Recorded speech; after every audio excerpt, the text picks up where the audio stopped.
Pay attention to the laptop screen in this surveillance image, March 14, 2019. Appendix 8.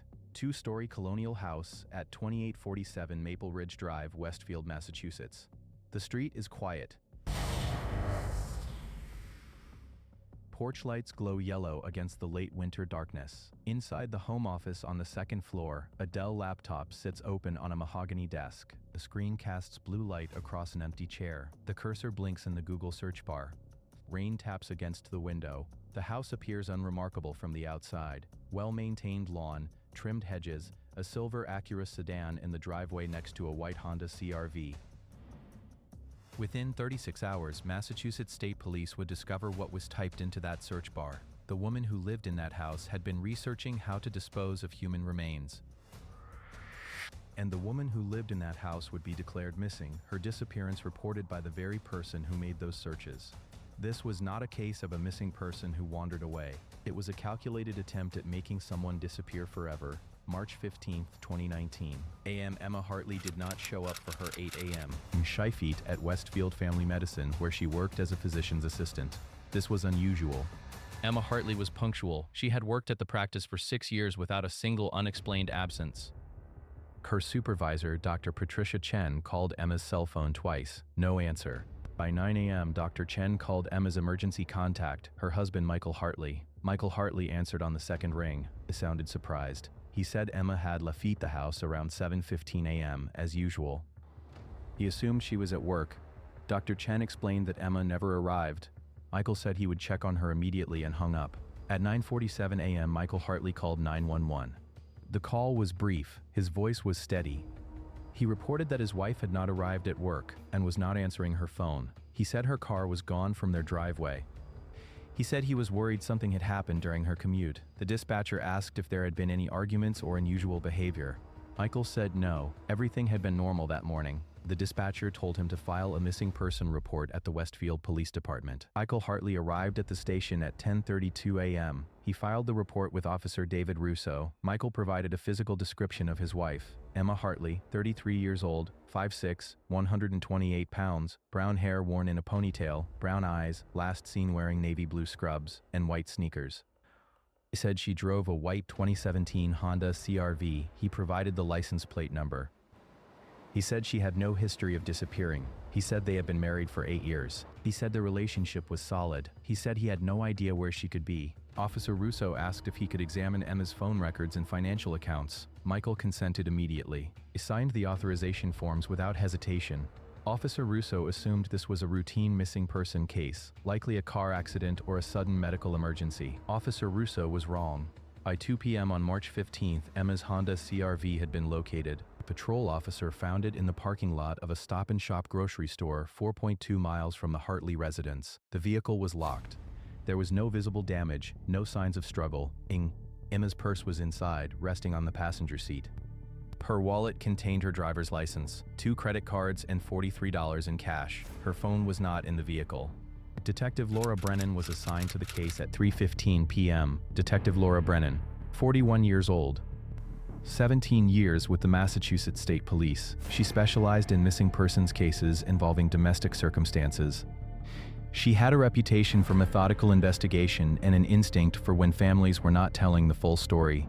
She drove to the stop-and-shop parking lot and examined the CR-V herself. The car was parked in a space near the entrance, under a functioning surveillance camera. She requested the footage immediately. The store manager provided access within 20 minutes. Detective Brennan reviewed the footage in the manager's office.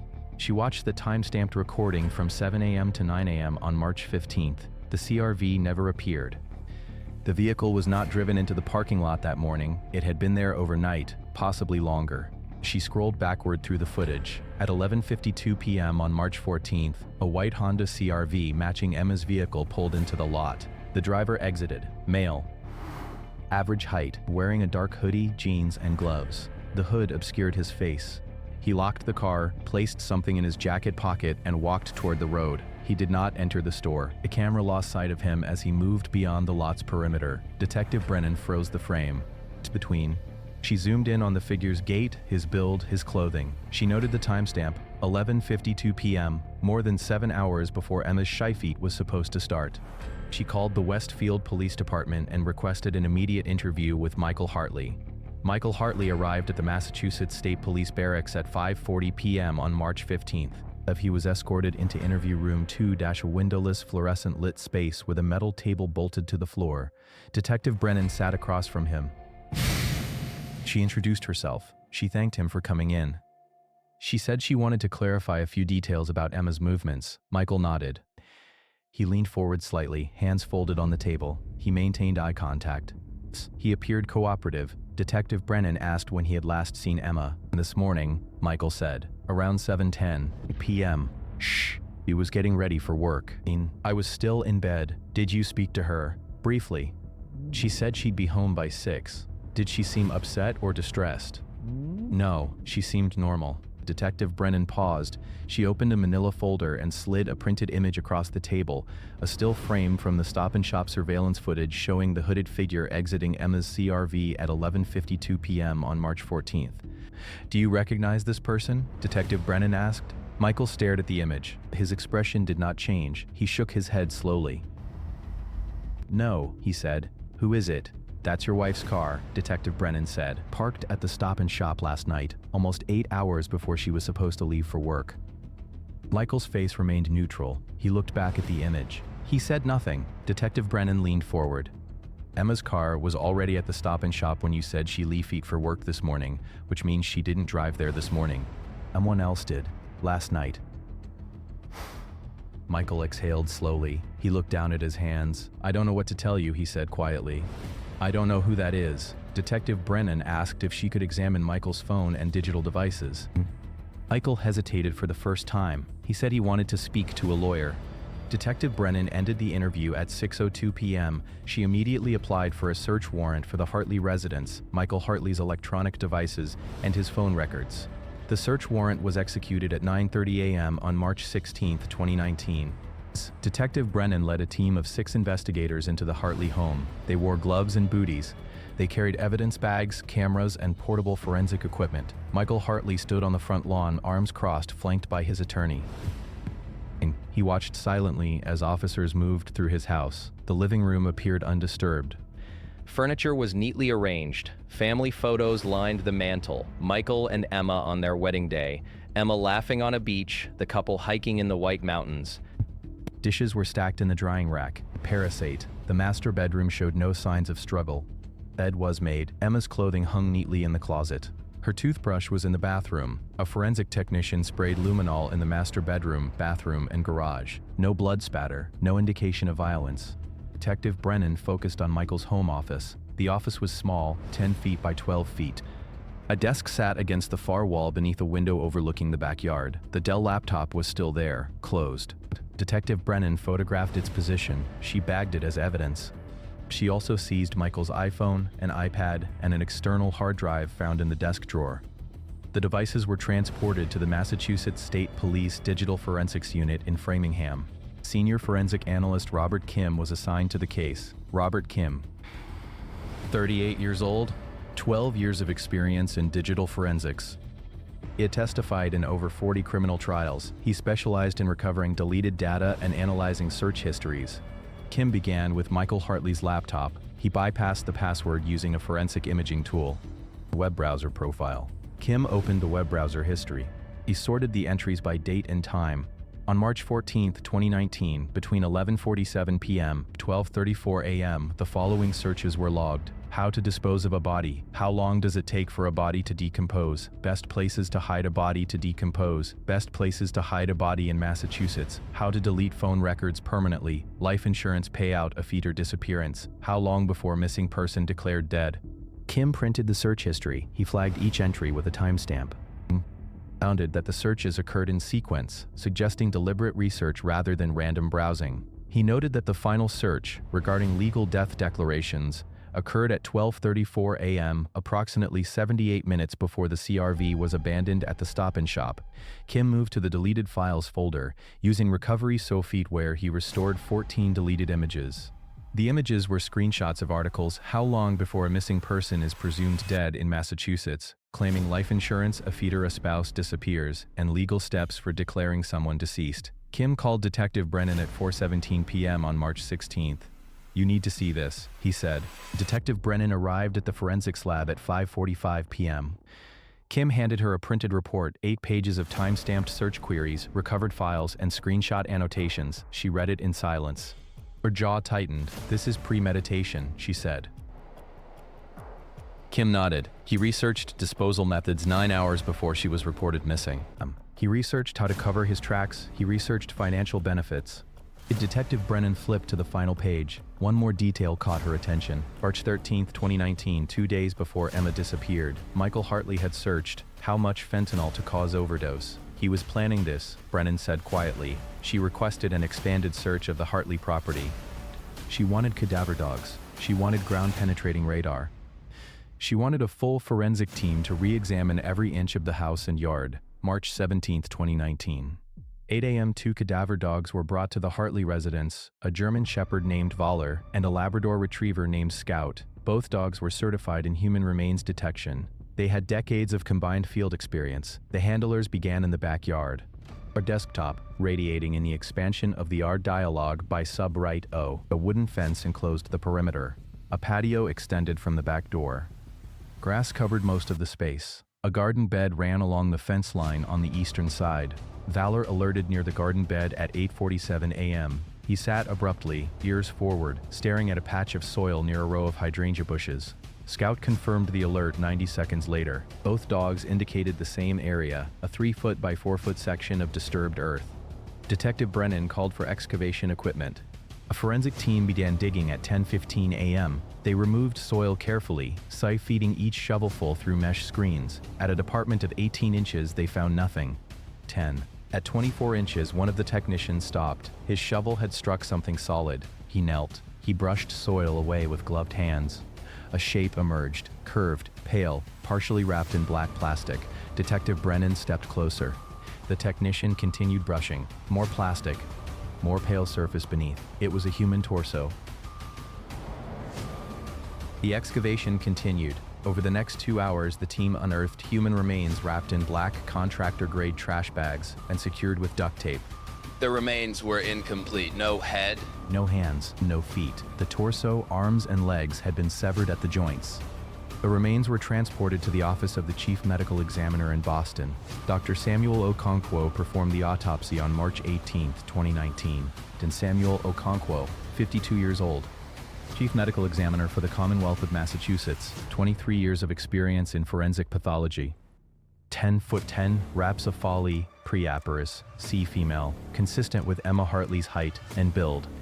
Dental records confirmed the identification. Despite the absence of the skull, a partial upper jaw fragment was recovered and matched Emma's dental x-rays. Cause of death, acute fentanyl intoxication.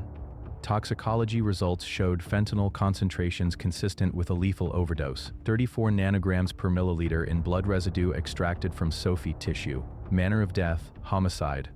Dr. Okonkwo also noted post-mortem dismemberment. The cuts were consistent with a saw, likely a reciprocating saw or hacksaw. Bone marks indicated multiple passes, suggesting the dismemberment occurred a feeder death. Time of death was estimated between late evening on March 14th and early morning on March 15th, consistent with the timeline of the Google searches. Detective Brennan received the autopsy report on March 19th. She immediately obtained an arrest warrant for Michael Hartley, March 19, 2019. 3:30 p.m., Detective Brennan and 4 Massachusetts State Police troopers arrived at a La Quinta Inn in Springfield, Massachusetts, where Michael Hartley had been staying since the search of his home. He answered the door on the second knock. He was wearing jeans and a gray t-shirt. He did not appear surprised. Michael Hartley, Detective Brennan said, "You are under arrest for the murder of Emma Hartley." She read him his Miranda rights. He did not resist. He said nothing. Troopers handcuffed him and escorted him to a patrol vehicle. As he was placed in the back seat, he stared straight ahead. His face was blank. A search of his hotel room yielded additional evidence. A receipt from a hardware store dated March 13, 2019, listing the purchase of contractor trash bags, duct tape, a reciprocating saw, and bleach. A pair of work gloves was found in the room's trash can. Luminol testing revealed trace blood on the gloves, later confirmed through DNA analysis to belong to Emma Hartley. Michael Hartley was transported to the Hampshire County Jail. He was held without bail. As the investigation progressed, a clearer picture emerged of Emma Hartley and the life she had built. Emma Hartley, 33 years old, physician's assistant at Westfield Family Medicine. She had graduated from Springfield College with a degree in biology, then completed her PA training at Massachusetts College of Pharmacy and Health Sciences. She was known for her warmth with patients, particularly children, who responded to her gentle bedside manner. She volunteered at a free clinic in Holyoke every other Saturday. She enjoyed hiking, photography, and baking elaborate cakes for friends' birthdays. Her last Instagram post, dated March 13, 2019, showed a lemon tart she had made from scratch, captioned, "Trying something new." Her co-workers described her as dependable and kind. Dr. Patricia Chen, her supervisor, remembered Emma staying late one evening to comfort a young mother whose child had been diagnosed with leukemia. "She didn't have to do that," Dr. Chen said, "but that's who Emma was." Emma's best friend, Rachel Wenoon, told investigators that Emma had confided concerns about her marriage in the months before her death. Emma said Michael had become distant. He was obsessed with finances. He had started asking strange questions about their life insurance policies. Emma had laughed it off at the time.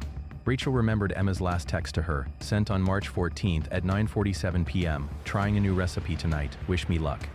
Emma's parents, David and Susan Hartley, lived in Vermont. They had last spoken to their daughter on March 10th, 2019.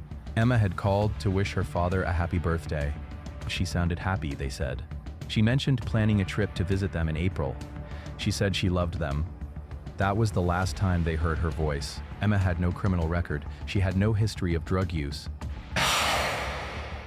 She had never touched fentanyl in her life, except as a medical professional administering it under controlled clinical conditions. The investigation into Michael Hartley's background revealed troubling patterns. Michael Hartley, 35 years old, IT systems administrator for a regional insurance company. He had worked at the company for 9 years. Co-workers described him as quiet, competent, and unremarkable. He kept to himself.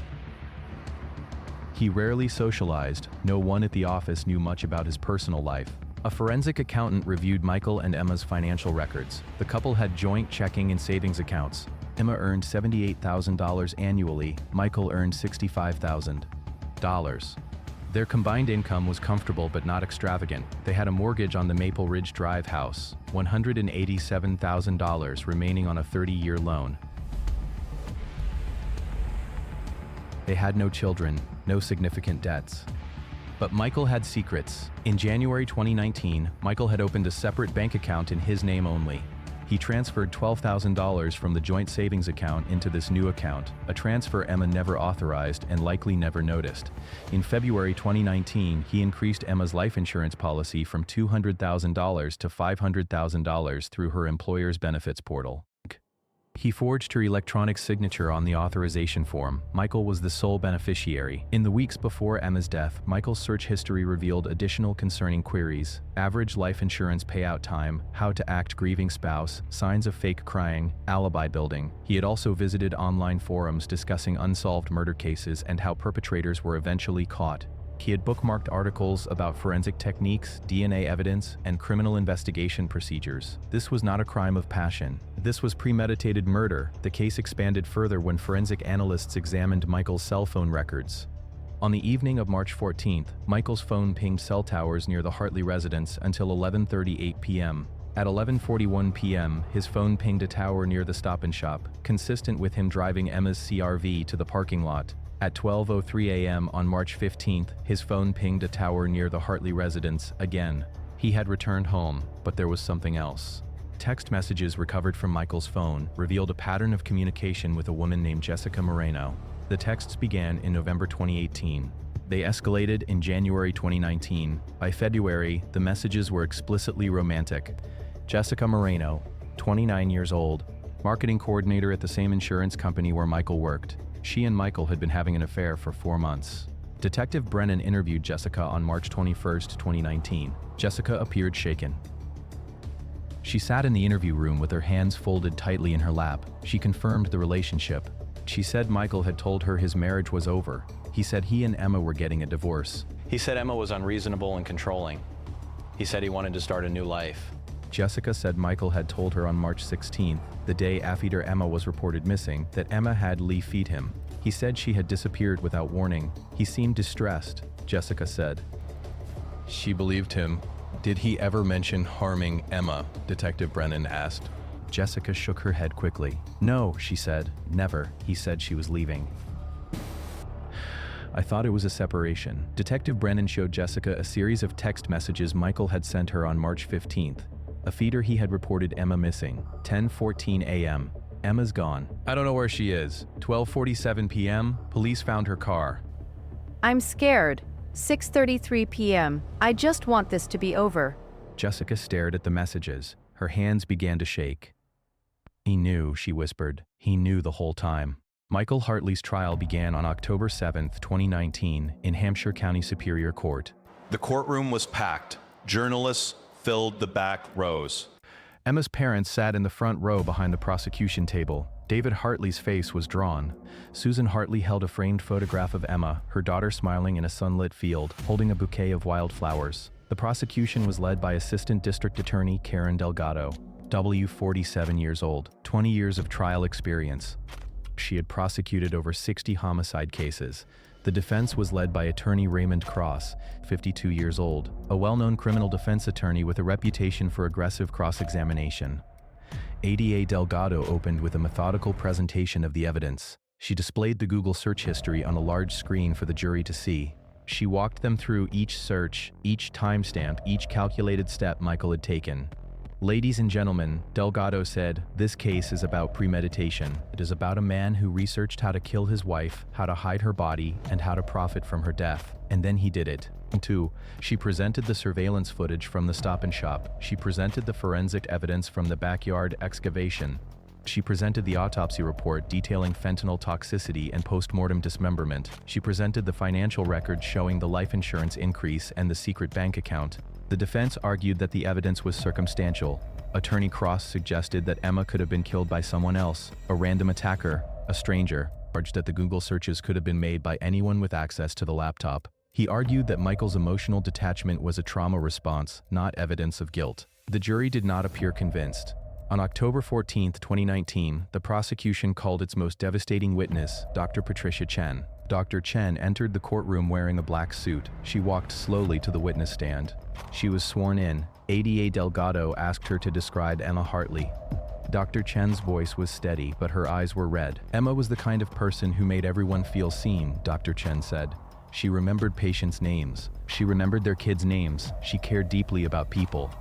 Delgado asked Dr. Chen to describe the last time she saw Emma. March 14th, Dr. Chen said. She left at work at 5:30 p.m. She waved to me as she walked out. She said she was making dinner for her husband. There was silence in the courtroom. On October 16, 2019, the prosecution called Emma's mother, Susan Hartley, to the stand. Susan Hartley sat in the witness box, gripping the edges of the chair. ADA Delgado asked her to speak about her daughter. Susan took a breath. Her voice cracked. Emma wanted to help people, she said. That's all she ever wanted. Ada Delgado asked Susan how Emma's death had affected her family. Susan looked directly at Michael Hartley, who sat motionless at the defense table. He took my daughter, Susan said. He took her life. He took her future. He took everything. The courtroom was silent. Michael Hartley did not testify in his own defense. The jury deliberated for 6 hours. On October 18, 2019, they returned a verdict, guilty of murder in the first degree.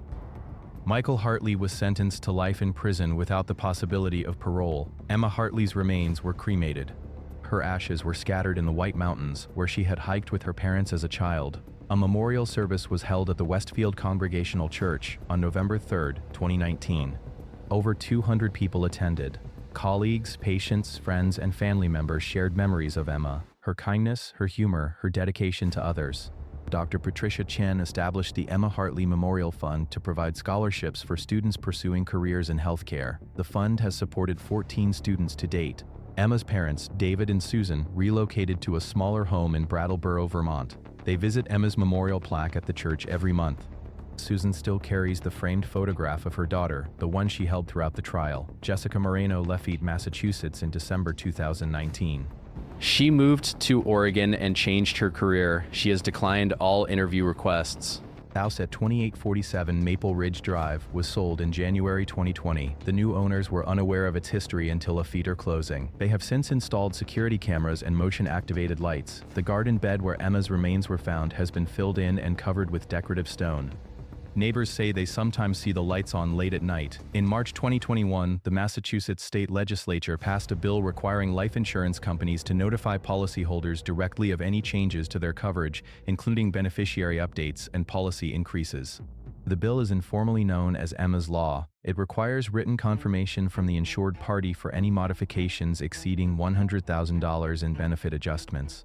Insurance companies must send verification to the policyholder's personal email and mailing address within 72 hours of any requested change. Michael Hartley is incarcerated at MCI Cedar Junction in Walpole, Massachusetts.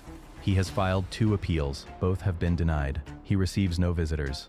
The house on Maple Ridge Drive looks normal now. The lawn is mowed every 2 weeks during the summer. Between the hedges are trimmed. Children ride bicycles on the sidewalk. December, the current owners hang Christmas lights along the roofline. Neighbors wave to each other. Life continues.